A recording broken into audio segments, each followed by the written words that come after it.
Assalamualaikum warahmatullahi wabarakatuh, anak-anak solih dan solihah. Sudah siapkah untuk kita belajar hari ini?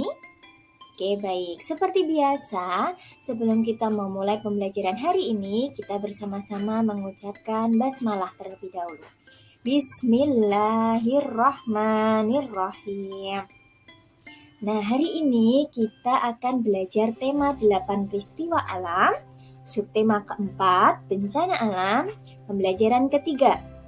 Muatan pembelajarannya yaitu Bahasa Indonesia, PPKN, dan Matematika. Kegiatan belajar kita hari ini harus dilakukan dengan penuh semangat. Siap? Muatan pembelajaran yang akan kita pelajari yaitu PPKN. Kita akan menganalisis bentuk kerjasama dalam keberagaman di rumah. Kemudian menceritakan kegiatan kebersamaan yang dilakukan di rumah. Kemudian ada bahasa Indonesia, kita akan mengidentifikasi ungkapan terima kasih dan permintaan tolong. Kemudian akan menggunakan ungkapan terima kasih dan permintaan tolong. Pada pembelajaran matematika, kita akan menjelaskan cara menentukan panjang, berat, lamanya waktu, dan suhu benda. Kemudian akan menghitung suhu menggunakan benda dan mengelompokkan benda berdasarkan suhu. Seperti biasa, setiap harinya kita harus menumbuhkan semangat nasionalisme. Nah, hari ini ada yang tahu tentang apa semangat nasionalisme kita? Ya, betul. Melafalkan bunyi sila Pancasila. Bersama-sama ya. Pancasila. 1. Ketuhanan yang Maha Esa. 2. Kemanusiaan yang adil dan beradab. 3. Persatuan Indonesia. 4. Kerakyatan yang dipimpin oleh hikmah, kebijaksanaan dalam permusyawaratan perwakilan. 5. Keadilan sosial bagi seluruh rakyat Indonesia. Oke, kita masuk pembelajaran yang pertama. Nah, coba dilihat pada gambar di sebelah pojok kiri itu. Nah, kira-kira apa yang anak-anak lihat dari gambar itu? Rumah yang hancur, kemudian banyak orang yang bergotong royong membersihkan puing-puing rumah ya itu ya. Nah, kira-kira itu disebabkan oleh apa ya? Betul, oleh bencana alam. Nah, apa itu bencana alam? Ada yang tahu? Coba dilihat dalam hangout yang sudah Ibu Guru bagikan. Nah, apa itu bencana alam? Bencana alam bisa terjadi karena beberapa faktor. Coba dilihat gambar di pojok kanan atas itu. Apa itu yang mengambang? Sampah. Ya, betul. Kok bisa ya sampah banyak di kali seperti itu? Iya, karena orang-orang membuang sampah sembarangan. Yang akhirnya sampah terbawa arus hujan dan menumpuk, menyumbat saluran air. Sehingga air tidak bisa mengalir dan menyebabkan banjir. Nah, faktor bencana alam itu yang pertama bisa karena curah hujan yang tinggi sehingga menyebabkan banjir. Kemudian tanah yang tidak padat sehingga menyebabkan longsor. Kemudian seperti yang ada di gambar tadi, bisa juga karena faktor manusia. Nah, karena tadi manusia membuang sampah sembarangan sehingga menyumbat saluran air, kemudian menyebabkan banjir.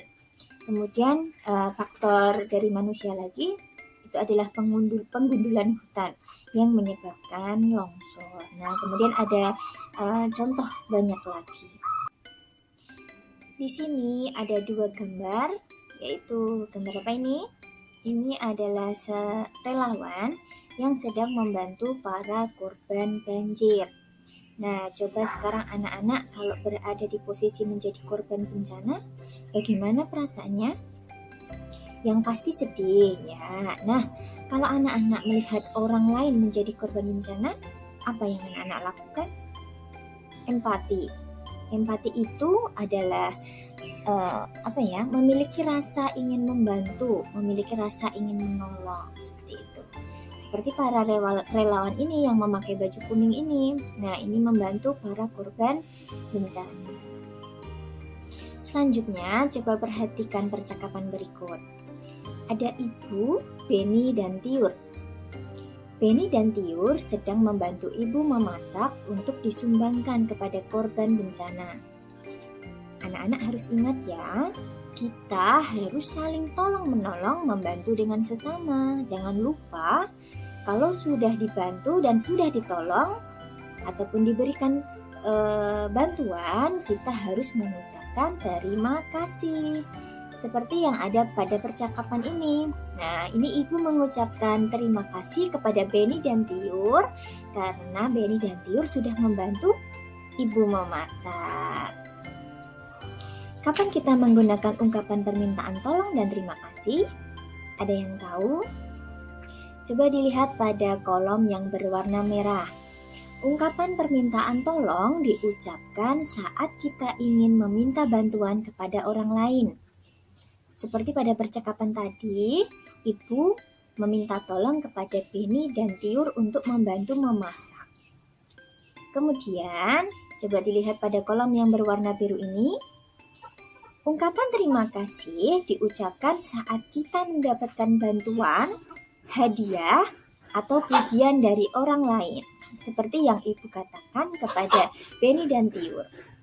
Terima kasih sudah membantu ibu memasak. Nah, setelah meminta bantuan dan kita mendapatkan bantuan itu dari orang lain, kita harus mengucapkan terima kasih. Ungkapan tolong dan terima kasih itu sangat bermanfaat dalam kehidupan sehari-hari. Manfaatnya apa? Manfaatnya yaitu mempererat hubungan dengan keluarga, teman, maupun dengan orang lain. Coba perhatikan lagi pada percakapan ini. Apa yang anak-anak lihat, apa yang anak-anak tangkap dari percakapan ini? Nah, suasana di lingkungan di rumah Siti ini, warga sedang bekerja bakti membersihkan lingkungan tempat tinggal. Nah, di sini ada Siti dan ibunya yang sedang membuat kue. Kemudian Siti diperintah ibunya untuk membawakan kue ini kepada bapak-bapak yang sedang bekerja bakti. Nah, ini gambarnya. Ini kuenya, Pak, silahkan dinikmati. Silahkan air minumnya, Pak. Nah, kemudian bapak ini mengucapkan terima kasih. Terima kasih, kebetulan saya juga sedang haus. Nah, terlihat dalam percakapan ini, warga masyarakat di lingkungan Siti sangat harmonis, saling menghargai, saling bekerja sama, dan baik satu sama lain. Kita tadi sudah membaca dan melihat percakapan yang dilakukan Siti, ibunya, dan warga masyarakat di lingkungan Siti yang sedang melakukan kerja bakti di lingkungan rumah Siti. Nah, kerja bakti itu adalah bentuk kerjasama yang dilakukan di masyarakat. Nah, sekarang kita akan mempelajari kerjasama yang dilakukan di dalam keluarga. Nah, contohnya yang ada di gambar ini. Nah, apa itu kerjasama? Kerjasama itu dilakukan bersama-sama. Kerjasama dapat meringankan beban pekerjaan. Kemudian pekerjaan apapun itu akan terasa cepat selesai dengan kita bekerja sama. Selain itu, kerjasama dapat menambah keakraban setiap anggota keluarga. Seperti pada gambar ini, terlihat ayah sedang menyapu, ibu mengepel, adik mengelap meja, dan kakak mengelap kaca. Baik, anak-anak solih dan solihah, sekarang coba ceritakan kerjasama apa yang kalian lakukan di rumah bersama keluarga. Kemudian setelah itu, anak-anak lihat pada hangout yang sudah ibu guru bagikan, dibuka pada mata pelajaran matematika halaman 12. Pembelajaran selanjutnya kita akan belajar mengenai menentukan panjang, berat, lamanya waktu, dan suhu benda dengan satuan tidak baku. Apa itu satuan tidak baku? Satuan tidak baku adalah satuan apabila digunakan oleh orang yang berbeda, itu dapat menghasilkan hasil pengukuran yang berbeda. Nah, sampai di sini ada yang ditanyakan? Nanti setelah ini, anak-anak akan praktik mengukur suhu benda yang ada di lingkungan sekitar kita. Nah, kita akan menggunakan LKPD yang sudah dibagikan Bu Guru. Kemudian jika anak-anak belum paham, anak-anak bisa membuka Hangout yang tadi juga sudah dibagikan Bu Guru. Di situ sudah ada materi-materi yang bisa digunakan untuk belajar. Sekian dari Bu Guru, terima kasih sudah memperhatikan. Selamat mengerjakan tugas. Wassalamualaikum warahmatullahi wabarakatuh.